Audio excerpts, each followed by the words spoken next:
Highway conditions were like this: snowy, icy, and visibility was poor. Whitehead Fire Chief Kelly Crossan and his firefighters were at the scene of a crash on the Trans-Canada Highway near Brandon, one of several that day.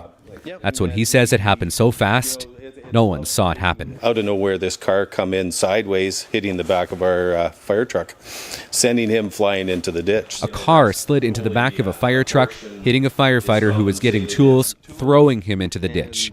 Crossan says his firefighter only suffered minor injuries and is thankful it wasn't worse. It was just the first of 3 similar incidents to take place in recent weeks. We're always concerned about the highway. Just over a week later, RCMP say a vehicle hit a cruiser and flipped over near Eli while officers were at a roadside stop. No one was injured.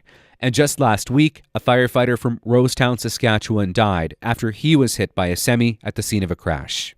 The highway is just a terribly dangerous place to work.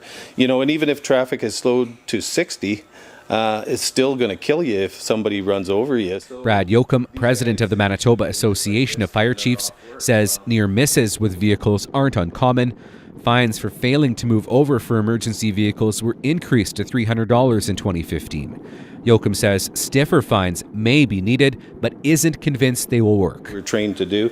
Crossan says his firefighters have had many near misses before, cars, trucks, and semis with long trailers nearly hitting first responders at the side of the road. You just run into the ditch and hope to hell that the trailer isn't going to hit you on the way by. But he hopes people finally start to get the message. It's not like we're invisible out there. We got flashing lights, big red trucks, and yet the traffic fails to slow down.